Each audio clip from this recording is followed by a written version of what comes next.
Saya berjanji. Viral, aksi sumpah nasabah bank keliling di Makassar janji ukur kebun jika tak bayar. Pinjam uang dari jasa bank keliling, sejumlah nasabah di Makassar lakukan sumpah agar tak mangkir saat proses bayar. Para nasabah tersebut bahkan berjanji akan menjual kebun bila uang yang dipinjamnya tersebut urung dibayar. Aksi sumpah nasabah yang dilakukan para ibu-ibu tersebut viral di TikTok usai diunggah pada Selasa 26 Desember 2023. Dari video yang diunggah, terlihat sekitar belasan ibu-ibu sedang berkumpul di salah satu rumah warga. Diduga ibu-ibu tersebut sedang melakukan proses pencairan dana pinjaman dari bank keliling yang kerap mengatasnamakan jasa koperasi. Namun uniknya, sebelum mengambil uang yang hendak dipinjam, para ibu-ibu tersebut harus terlebih dahulu melakukan sumpah.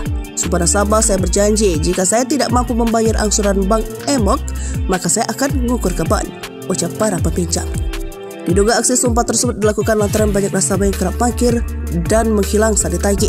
Sementara itu, bank kelilingan sendiri merupakan jasa peminjam uang yang kerap melilit masyarakat dengan berdalih sebagai koperasi simpan pinjam.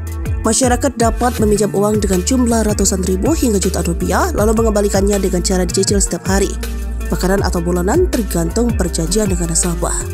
Pencairan pinjaman bank keliling sangatlah cepat dibandingkan dengan lembaga keuangan formal, hanya dengan bermodal fotokopi KTP.